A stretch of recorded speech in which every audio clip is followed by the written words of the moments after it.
नमस्ते भाइयों, कैसे हैं आप लोग? मैं आपका दोस्त ब्रह्मदत्त। आज हम बात करेंगे कि सीआरपीसी 125 के तहत में जो भरण पोषण है, उसमें पति अपना बचाव कैसे करे। कुछ ज़रूरी बातें हैं, वो मैं आज आपको बताने जा रहा हूँ कि जब परिवाद दाखिल होता है और जब तक फाइनल ऑर्डर होता है, तब तक पति को क्या-क्या चीज़ें देखनी चाहिए और किस तरीके से अपना बचाव कर सकते हैं। तो आज हम इसी के संबंध में बात करेंगे और आप लोगों से रिक्वेस्ट है कि इस चैनल को ज़्यादा से ज़्यादा शेयर करें, कमेंट करें और कमेंट में बताएं कि हमें किस टॉपिक पे अगला वीडियो बनाना चाहिए। अगर आप लोग हमसे संपर्क करना चाहते हैं तो हमारा नंबर नीचे दिया जा रहा है, आप हमसे व्हाट्सअप कर सकते हैं। अगर आप हमसे मिलना चाहते हैं तो आप हमसे आगरा में मिल सकते हैं, आगरा दीवानी कचहरी में आप हमसे मिल सकते हैं, अपॉइंटमेंट लेके आप हमसे मिल सकते हैं। तो बात करते हैं कि सीआरपीसी 125 के तहत में जो भरण पोषण है, उस भरण पोषण में पति को क्या क्या करना चाहिए जिससे कि उसका बचाव हो सके, मेंटेनेंस से बच सके। तो आपने देखा होगा कि जब भी कोई महिला सीआरपीसी 125 का जो परिवाद दाखिल करती है, तो उसमें बहुत सारे तथ्य बढ़ा चढ़ा के लिख देती है। जैसे कि पति की इनकम, पति की संपत्ति के बारे में, पति के बारे में कि ये दारू शराब पीता है, ये सारी चीज़ें में कुछ भी लिख देती है और उसमें वो रिलीफ लेना चाहती है कि हमें मेंटेनेंस दे दिया जाए। तो एक चीज़ और स्पष्ट कर दूं कि बहुत सारी जो महिलाएं हैं, जो घर टूटने की जो सबसे बड़ी वजह है, वो सिर्फ यही है कि इनको ये पढ़ाया जाता है कि आपने शादी कर ली, अब पति की आधी संपत्ति में तुम्हारा हिस्सा है, तुम्हारी आधी तनख्वाह है, और अगर पति नहीं मान रहा है तो उसके ऊपर केस लगा दो। उसके खिलाफ जैसे ही आप केस लगाओगे तो आधी तनख्वाह मिल जाएगी, आधी प्रॉपर्टी मिल जाएगी। और इसी भ्रम के वजह से महिलाएं झूठा मुकदमा करती हैं, जबकि सच्चाई ये नहीं है, क्योंकि मांगने से कभी किसी को कुछ नहीं मिला है। तो जब भी कोई महिला सीआरपीसी 125 का परिवाद दाखिल करती है, तो पति के पास में नोटिस जाता है। कभी कभी नोटिस जाता है तो उसके साथ में कॉपी भी जाती है उस परिवाद की, जिसमें कि पति को बहुत सावधानी पूर्वक तरीके से अपना जवाब तैयार करना चाहिए। अमूमन क्या होता है कि जब भी कोई परिवाद पे जवाब दाखिल किया जाता है तो जो उसके जो तथ्य हैं उनको नकारा जाता है।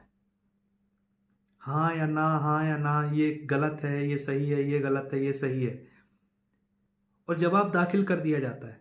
लेकिन उस पर यह गौर नहीं किया जाता कि ये जो परिवाद है, इसमें जो एलिगेशंस लगाए गए हैं, इनको डिनाई तो करना ही करना है, जैसा कि मेरिट पे हो, जैसा कि आपके पास एविडेंस हो।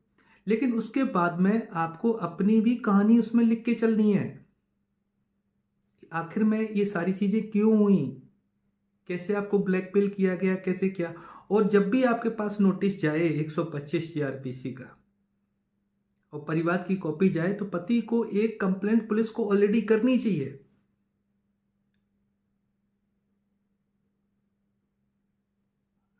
आगे हम वीडियो में ये बताएंगे कि अगर किसी पति के साथ में या उसके घर वालों के साथ में कोई महिला अगर प्रताड़ना करती है और झूठे मुकदमे में फंसाने की धमकी देती है, तो हम कोर्ट में एक इंफॉर्मेटरी भी दाखिल कर सकते हैं, क्योंकि थाने में आप जाओगे तो एफआईआर आपकी दर्ज नहीं की जाएगी, आपको 156(3) के प्रोसीजर से गुजरना पड़ेगा। या आप एक काम कर सकते हैं कि इंफॉर्मेटरी कोर्ट में दाखिल कर सकते हैं। वो कैसे दाखिल करनी है, वो आप लोग संपर्क करेंगे तो हम आपको बता सकते हैं। दूसरी चीज़ ये है कि जब भी आप जवाब दाखिल करें तो उसमें उसके जो एलिगेशंस हैं उनको तो डिनाई करें ही करें, साथ में अतिरिक्त कथन में अपनी कहानी भी लिखें कि आपके साथ में किस तरीके से उसने, जो आपका काउंटर ब्लास्ट का काम करेगी जवाब में। और दूसरी चीज, जो उसने एलिगेशंस लगाए हैं, उन एलिगेशंस को पूरी तरीके से नकारे, लेकिन आप सबूत ना दें वहां पे।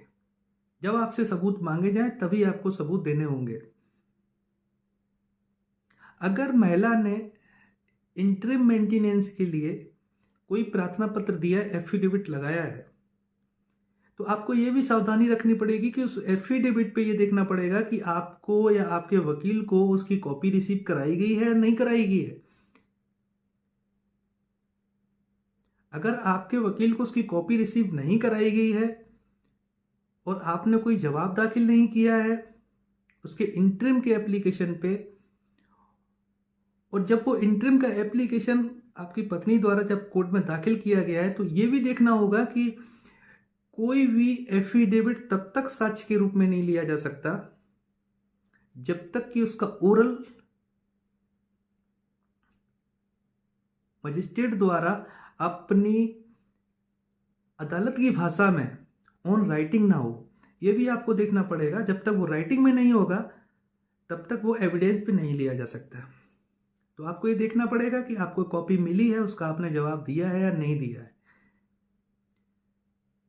तीसरी चीज ये है कि अगर कोई इंटरिम का ऑर्डर अगर हो जाता है तो आपको ये देखना पड़ेगा कि इंटरिम के ऑर्डर में क्या क्या चीजें मेंशन करी हैं मजिस्ट्रेट ने।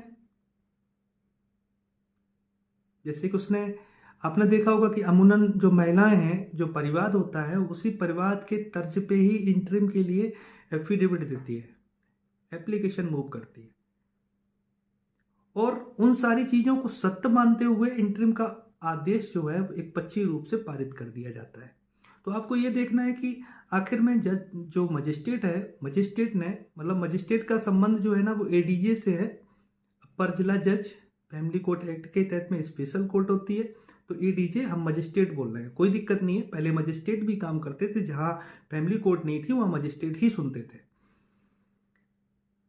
तो आपको ये चीज उसमें देखनी पड़ेगी। मेंटेनेंस का जो इंटरिम है, इंटरिम में आपको ये देखना पड़ेगा कि क्या क्या चीजें ऑर्डर में मेंशन करी गई है और उनको सत्य माना गया है। तीसरी चीज ये है, चौथी चीज ये है कि आप उस मेंटेनेंस के ऑर्डर को, जो इंटरिम ऑर्डर हुआ है, उसको आप अपने पास में रखिए बहुत संभाल के। उसके बाद में अगर फाइनल ऑर्डर आपके खिलाफ में हो जाता है तो फिर आप इंतजार करिए उसका। बहुत से केसेस में देखा है, बहुत लोगों को सजेशन दिया जाता है कि आप ऊपरी अदालत में चले जाओ, जबकि आपको पता है कि आपकी इनकम, आपकी संपत्ति, आपकी सारी चीजें जो है ना वो गलत तरीके से, क्योंकि कोई भी मजिस्ट्रेट है ना अनुमान नहीं लगा सकता।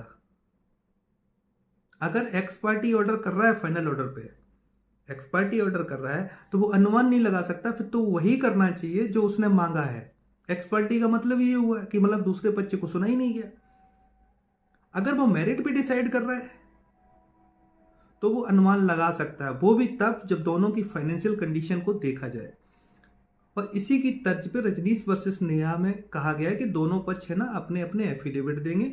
अगर कोई भी अपनी जानकारियां छुपाता है तो उसके खिलाफ में कंटेम्प्ट ऑफ कोर्ट की कार्रवाई होगी, और आईपीसी के जो सेक्शंस जो उसमें मेंशन किए गए हैं उनकी कार्रवाई उन पर लायबल होगी।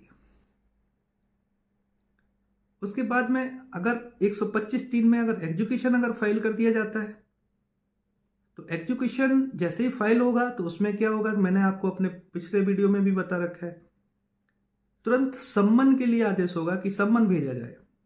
और उस सम्मन में स्पष्ट रूप से लिखा होता है कि आप बताइए आके, इस तारीख को कोर्ट में हाजिर होइए आके, बताइए आके कि क्यों ना आपके खिलाफ में वसूली वारंट जारी किए जाए। तो वहां पे आपको आपत्ति देनी है, ऑन एफिडेविट आपको आपत्ति देनी है। आपको फिर वो इंटरिम का जो आदेश है ना उसको विटनेस बना के आपत्ति देना है, तथ्यों को देखना है कि क्या क्या झूठ बोला गया है। उसके बाद में आपको यह देखना है कि जो वसूली वारंट जो जारी किए गए हैं, क्या उसमें आपकी पत्नी ने जो परिवाद में जो संपत्ति दिखाई है उस संपत्ति के संबंध में कोई भी ऐसा एविडेंस दिया है जिसपे कि वसूली वारंट जारी किए गए हैं। उसमें आपको यह भी देखना पड़ेगा कि वसूली वारंट जारी करवाने के लिए क्या आपकी पत्नी द्वारा कोई कोर्ट में ऐसा प्रार्थना पत्र दिया गया कि साहब इनके वसूली वारंट जारी किए जाए, या फिर गिरफ्तारी वारंट के लिए तो गिरफ्तारी किस तरीके की होगी। तो इसमें क्रिमिनल मैटर नहीं है ये, ये सीआरपीसी का जो चैप्टर 9 है और फैमिली कोर्ट एक्ट जो है सेक्शन 2 के तहत में ये सिविल प्रवृत्ति का केस है। तो यहाँ पे जो जेल होगी वो आपराधिक जेल नहीं है, वो सिविल जेल है। आपको ये भी देखना पड़ेगा, अगर आपको जेल भेजा जा रहा है, पुलिस आपको अरेस्ट करके ले जा रही है, अगर आपको अरेस्ट करके ले जा रही है तो आपको ये देखना पड़ेगा कि जो वारंट जो जारी किए गए हैं, वारंट तभी जारी किए जा सकते हैं 125(3) पढ़ना आप, जबकि पति के पास में पर्याप्त संसाधन हो, वो अपनी पत्नी को रखने के लिए मना कर रहा हो, वो मेंटेनेंस देने से बच रहा हो, तब उसके खिलाफ में गिरफ्तारी वारंट जारी किए जा सकते हैं। तो आपको ये भी देखना पड़ेगा कि जब गिरफ्तारी वारंट होगी तो उसमें आपकी पत्नी द्वारा कोई प्रार्थना पत्र दिया गया है नहीं दिया गया, क्या 128 सीआरपीसी का कॉम्प्लायंस कराया गया है नहीं कराया गया। तो ऐसी बहुत सारी रोचक चीज़ें हैं, क्योंकि मेंटेनेंस का जो ऑर्डर है, फाइनल ऑर्डर, वो तो सिर्फ 3 चीज़ों पे डिसाइड हो जाता है। मैंने अपने पिछले वीडियो में भी बताया कि आपकी पत्नी है या नहीं है, भरण पोषण पाने की अधिकारी है या नहीं है, भरण पोषण करने में सक्षम है या नहीं है। 3 चीज़ों पे भरण पोषण डिसाइड होता है। तो भरण पोषण तो डिसाइड हो जाता है, जैसे आप WS फाइल करते हैं, आपने एक्सेप्ट किया मेरी पत्नी है, तो आपकी रिलायबिलिटी बन जाती है।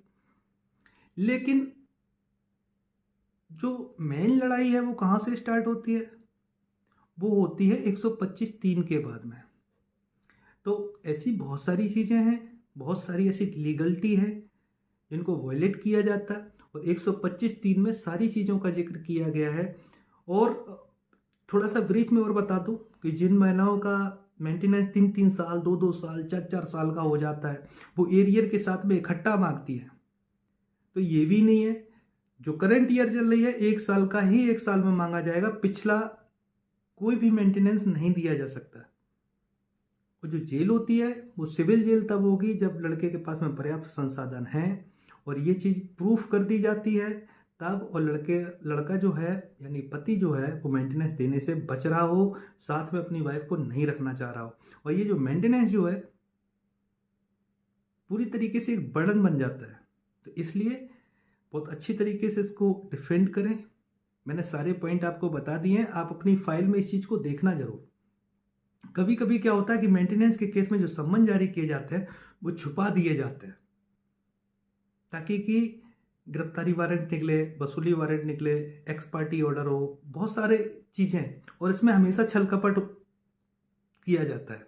तो इस चीज़ को भी आप बारीकी से समझें। अगर आपके खिलाफ में कोई सम्मन निकला है और सम्मन आप तक नहीं पहुंचा है तो उसको कैसे सर्च करवाना है, किसने साइन किए, किसने अपीयरेंस दी उसमें, कौन लेके आया, ये सारी चीज़ें आपको उसमें लानी है। बाकी की अगर आपको कोई जानकारी चाहिए हो, अगर आपके खिलाफ में सीआरपीसी 125 का कोई आदेश पारित हुआ है, मेंटेनेंस आप दे रहे हैं, तो घबराने की ज़रूरत नहीं है। बस ये जो चीज़ें मैंने आपको बताई हैं ये अपनी फाइल में देखना, और ये बहुत बड़ी लीगलिटी है, इससे आप बच सकते हैं। और अगर मेरा ये वीडियो अच्छा लगा हो तो इस पर कमेंट करें, इसको ज़्यादा शेयर करें, मेरे चैनल को सब्सक्राइब करें, क्योंकि ज़्यादा से ज़्यादा लोगों तक ये जानकारी पहुँचे। धन्यवाद।